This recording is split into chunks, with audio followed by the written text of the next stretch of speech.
ইসলামী আন্দোলন বাংলাদেশ একটি সুশৃঙ্খল একটি দল, যে দলে কোনো চাঁদাবাজি, টেন্ডারবাজি, খুন, গুম, ধর্ষণ এরকমের কোনো কারো গায়ে কোনো স্পট নাই।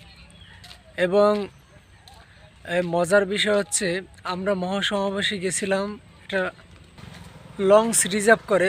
সেই লঞ্চের যিনি দোকান দেন তিনি সকালবেলা আমাকে বলতেছে যে এমন একজন কর্মী পাইলাম না। আমার অন্য সময় আমার এই লঞ্চে 20-30 প্যাকেট সিগারেট বেচা হয়, কিন্তু আজকে আমার এই লঞ্চে একটা সিগারেটও বিক্রি হয় নাই।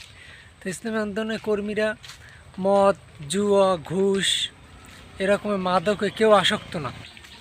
ইসলামী আন্দোলন বাংলাদেশ কীভাবে একটি সুশৃঙ্খল দল, মহাসমাবেশে লক্ষ লক্ষ মানুষের জনস্রোত, তখন মহাসমাবেশে বসে একবার প্রচণ্ড আকারে বৃষ্টি নামছিল। তখন ইসলামী আন্দোলনের আমির, নায়েবে আমির ঘোষণা দেয় যে আল্লাহ রাব্বুল আলামিন এর রহমতের বাড়ি দ্বারা আমাদের উপরে নামছে, আপনারা যে যেই স্থানে আছেন সেই স্থানে বসে থাকবেন। তারপরে কোনো মানুষই সেখান থেকে উঠে নাই, যে জায়গায় ছিল সে সেই জায়গায় বসেছিল। ইসলামী আন্দোলন বাংলাদেশ একটি ইসলামিক আদর্শের দল। এই দলের আমির যা বলেন সবাই তা এক কথায় মেনে নেন।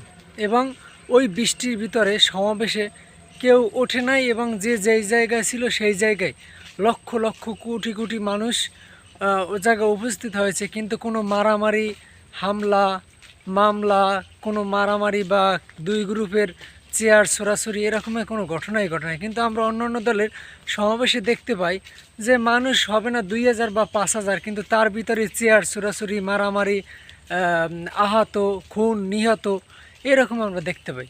তাই আগামী দিনে বাংলাদেশের বিপ্লবে ইসলামী আন্দোলন বাংলাদেশ বা ইসলামিক দলগুলো যদি হয়, তাহলে বাংলাদেশে প্রকৃত শান্তি ফিরে আসবে। এবং আমাদের এই মহাসমাবেশ দেখে অনেক মানুষ, অনেক দলকে দেখতে পায় যারা এখন হিংসার আগুনে জ্বলছে, তারা বিভিন্ন কিছু বলছে।